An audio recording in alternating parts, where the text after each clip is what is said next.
knocked off Taylor Swift as the biggest project in the world. Eminem is Cole Bennett's favorite artist ever. And he has a generational movie with 8 Mile. I was a real fan when he was a drug addict. How much of a goat do you have to be like, bro, I want a movie about myself and I'm gonna play the main character? We used to dye our hair bleach blonde because of Eminem. Bro, he's got the #1 project and it went #1 in 10 countries. Not funny, but it was kind of funny. Why you say fuck me for? Everyone's thinking, is this his last album? I gotta stack out this gold. I tell you I'm on the road.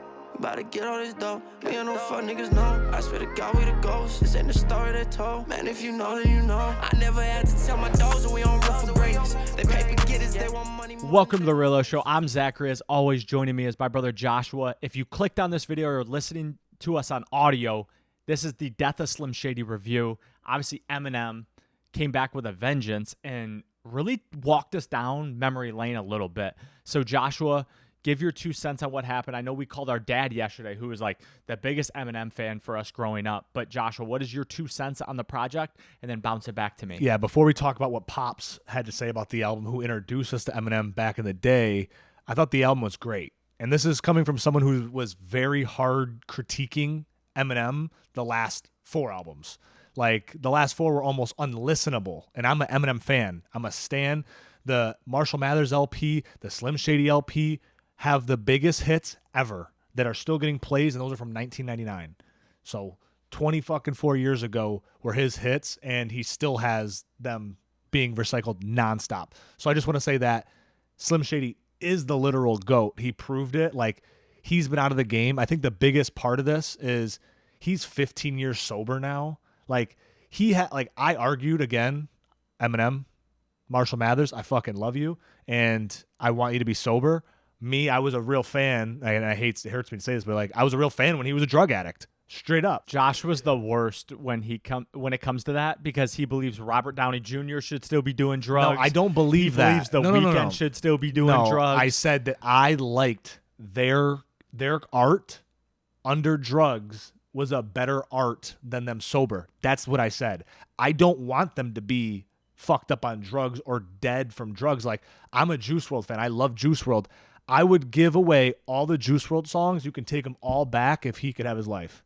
You know what I mean? I think it's that important. But Eminem did it 15 years sober. And guess what? It was brought great. us back with the Slim Shady, the alter ego. But I also think that he kind of, like, we asked our dad how he felt about it. He liked the album as an old head, but his big thing was like, oh, well, I didn't care for how he reworked the songs. To me, that was my favorite part. Houdini, when he reworked Houdini, which was like the real Slim Shady, Please Stand Up. Like, he reworks that song and he does the Houdini. That is great. That is what everyone wanted from Slim. He almost went back into his bag. He went back into the 1999 bag, and I thought that was very, very important. To me, some actual hits. There's songs. I just want to say this now early before everyone clicks off. I was not familiar with Jelly Roll's game. Yeah, I mean, he won Best New Artist of the Year at like 40, which I thought was super interesting. Really good dude. Is he from Detroit? No. Not from Michigan, no relation. But I want to give people some facts of what the project did. So it sold 281,000 first week. Pretty good. His 11th #1 project, and knocked off Taylor Swift as the biggest project in the world. So obviously Eminem does draw that, but I want to say this. The reason the project had the good first week sales, and obviously you'll see as time goes on, the legacy of the project, are people still talking about it in 10 years? Of course, that really matters. But he had viral content before the project was released. Yeah, I wanted to say that. That matters. And obviously this is like the TikTokification. God, that's a tough word to say. TikTokification of just social media and really the music game. And some artists hate it. Some artists love it. Some artists got a record deal based off TikTok. Some people can't get a record deal because they don't want to be on TikTok. Like, there's this thing. Eminem had viral content with Houdini. If you didn't see it, if you're watching a video, we'll probably pop up a clip. It's like, how far can we go with this magic? Like, can we do like a stunt or something? You mean something like this? Excuse me, I just need this. Attends, je regarde ça. Donc j'y vais parce que je suis avec... Well, for my last trick, I'm gonna make my career disappear. Wait, what? Essentially just FaceTimes Houdini and was like, make my career disappear. And now there's kind I of thought it was this, David Blaine. Oh, David Blaine. Sorry, I don't. Houdini. I don't know who the fuck. I'm like, bro, Houdini's dead. Yeah, dog. Houdini's way dead. But it was David Blaine. David Blaine. So I don't fucking know the No, difference. I do want to say this because I think that's a very important thing. Eminem put on a master class of how you roll something out. Like, he rolled out his album in a very good way. There's like this mystery. Like, everyone's thinking, is this his last album? It has me thinking that. But now, as he dropped the project, it's just the death of Slim Shady, his alter ego.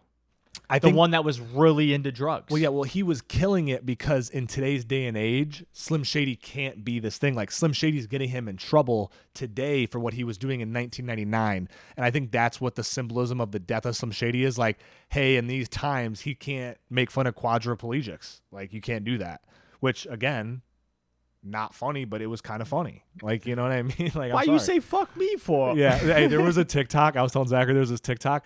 There's a line where like Slim Shady's like, you know, these quadriplegic fucks, and then there's like a dude who's actually a quadriplegic on TikTok, and he uses like the 50 Cent meme, like, why he say fuck me though? And it was like, bro, it was the funniest video I've ever seen on TikTok. But again, Slim rolled this out very fucking well. I thought that, again, you had to listen to it in order. Again, that's probably old news because he tweeted that day of the fucking album. But he had to listen to it one by one. No, he said the album is meant to be listened in order. If you like shuffle it, you're gonna be like, I don't get it, because if you listen to like the first 4 songs, it's like hard Slim Shady. He's like calling people out all the way to like the last song where you get Jelly Roll, where it's like, and then a couple other ones where it's like a letter to Haley if he dies. So I think there's a whole full circle moment of like Slim Shady, he crosses the line, he wants to get canceled, all the way back around to like, the one thing about me being this big figure is you can always go back and hear me for eternity. And I think that's the cool thing. And so he wrote a couple letters to his kids, which I thought was really cool.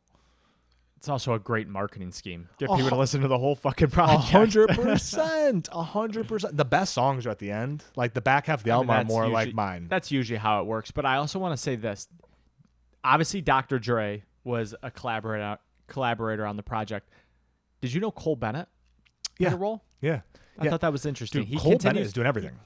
Yes, but he continues to work with M, like, constantly. Huge. I mean, Cole Bennett, Eminem is Cole Bennett's favorite artist ever of all time.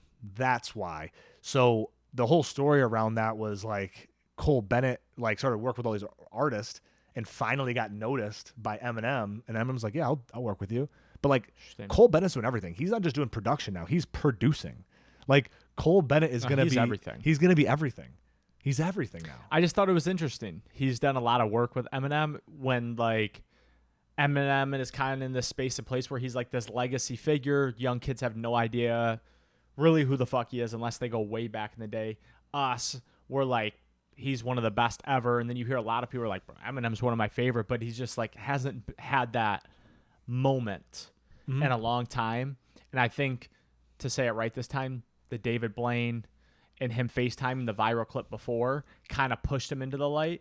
And then also the Slim Shady was like really who made Eminem was this alter ego. I think he kind of got his shining moment. Obviously now Cole Bennett has just been a huge piece of that. I was looking at like the credits of who helped produce the project and seeing Cole Bennett. I was like, damn, he's done a lot of shit with him. Yeah. So I thought that was cool. And I didn't know Cole Bennett was, what is it? Cole Bennett's favorite artist is Eminem. That's what you said? Yeah. That's interesting. I didn't know that. I also want to say, makes sense. White kid from the Midwest. Yeah. Well, Chicago kid, of course. You know, I think Kanye is also one of his big, but that's beside the point.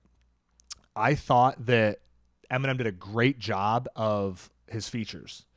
One, I want to say it now. I said it earlier. Jelly Roll, I thought, had a great feature. Wasn't familiar with your game. Wasn't familiar with that. Thought he did a great job.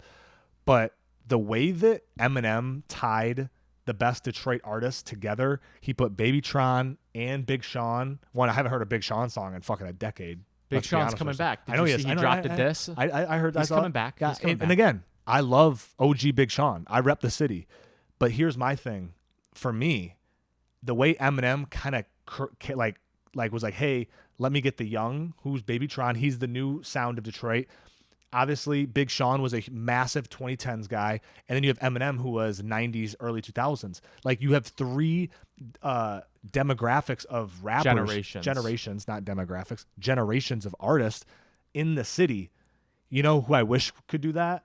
A Toronto, a Chicago. Imagine if Atlanta, they were just like, hey, let's get all the boys together. I mean, you would need multiple songs, but still, like I think that's a good precedent. Like we should be encouraging that. Like Drake gets a lot of flack for like, oh, you know, he's puts a feature on for this kid, like he's just culture vulturing this kid.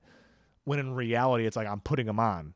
And not to say that Eminem needs to put on Babytron or Big Sean because they're actually like pretty good. But it helps. But it helps. Definitely like helps. I'll be honest with you. Like I mean, he's got the #1 project. Yeah. And it went #1 in 10 countries. Yeah. To be on the project matters. 100%. It doesn't matter how irrelevant. Like Eminem is still. Honestly, this is legit his first project in 10 years that I've actually listened to, and he is still one of the highest streaming rappers year after year. Yeah. I mean, he's shows top 5 every single year. It just shows that he can still make music. He can still put it out. I mean, now it's like, I think Eminem for a long time has sat in the producer role. Like he's been helping the production. Like I don't think a guy like Eminem can step away from music. We were talking about it earlier. Does he go into acting now? Like I would love to see Eminem in an acting role. I would love to see that next step in it. Like he doesn't need the money. I mean, he has a generational movie with 8 Mile. Like I want more. I want more. How much of a goat do you have to be like, bro, I want a movie about myself and I'm going to play the main character. That's so elite. And then though. fucking crush it. Like, I mean, that is a movie from Detroit, not from Detroit. You could sit down, have no relevance to who Eminem is, and watch that movie and you'd be like, that's a fucking dope movie. What's better, 8 Mile or Get Rich or Die Trying? Both are incredible. But which one's better? I don't. Honestly, I think Get Rich or Die Trying's a pretty sick one, but like Eminem is a better actor. Us growing up in Michigan, though, no, I thought 50 did a great job acting. Us growing up in Michigan, though, it's like, how do you not choose Eminem, the white boy from Michigan? Yeah, you know what I mean? Like course. we used to dye our hair bleach blonde because of Eminem. We did. That's a fact. We did. Like he had a wave. What artist today dyes their hair in motherfucking that those people go dye their hair? Like little kids of it. I don't know anybody who's done that. But there's multiple artists that were like, if you go dye your hair blonde, a lot of people would do it. Sure, but Eminem wasn't doing that. Like real Slim Shady, please stand up. It's because everyone was dressing like him. Yeah. It was also different though. We had a fucking access to a salon that didn't charge us shit, and we were just sitting there fucking around for 8 hours. So like you were like, yeah, dude, fucking dye my hair blonde. Still. We're also like 6 years old. Still. No, and listen, he started a whole trend. I fully believe it. But that's it. That's interesting. Get Rich or Die Trying or 8 Mile. Both of those are incredible movies. Incredible films. And now look at both of them. They're both films. just killing it. And they're both the team. Like they always stuck together. Yeah, I like that. It was just kind of crazy.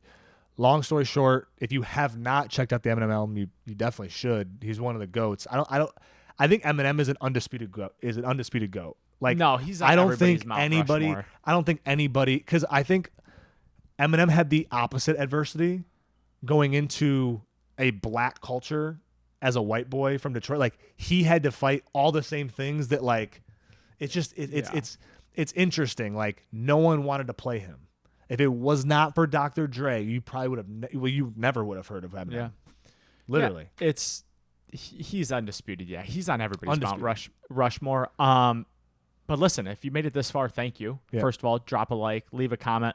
If you made it this far, you should definitely subscribe.